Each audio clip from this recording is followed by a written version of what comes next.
Hello friends, नमस्ते, प्रणाम। विमल यादव, गुड्डी यादव लोकगीत चैनल में आप सभी फ्रेंड्स का स्वागत है और अभिनंदन है। तो हम लोग बहुत ही प्यारा नाच गीत लेकर आए हैं, जो बहुत ही हंसी मजाक नाच गीत है। अगर अच्छा लगेगा तो लाइक शेयर सब्सक्राइब जरूर कीजिएगा और कमेंट बॉक्स में ज़रूर बताइएगा कि ये नाच गीत आप लोगों को कैसा लगा। तो चलिए सुनाते हैं।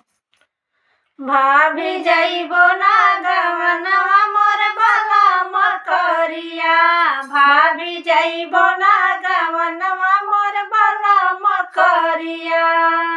हमर बलमा जी के बड़े बड़े जुल्फी, हमर बलमा जी के बड़े बड़े जुल्फी, सैया के जुल्फी में भाजे बोलिया। भाभी जइबो ना गवनवा मोर भला मकरिया, भाभी जइबो ना गवनवा मोर भला मकरिया।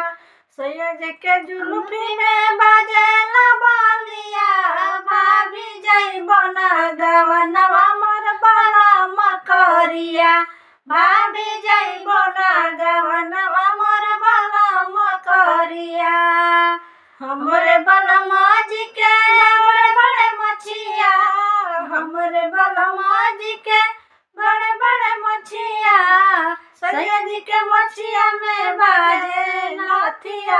भाभी जइबो ना गवनवा मोर भला मकरिया, भाभी जइबो ना गवनवा मोर भला मकरिया। सैया जी के मछिया में बाजेला नथिया, भाभी जइबो ना गवनवा मोर भला मकरिया, भाभी जइबो ना गवनवा मोर भला मकरिया। हमरे बलमा जी के मोटी मोटी अंगुली, हमरे बलमा जी के मोटे मोटे अंगुली, सैया जी के अंगुली में बाजे चूड़िया।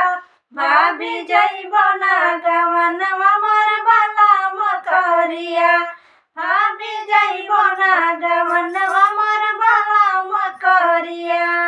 सैया जी के अंगूठी में बाजेला चूड़िया, भाभी जइबो ना गवनवा मोर भला मकरिया, भाभी जइबो ना गवनवा मोर भला मकरिया।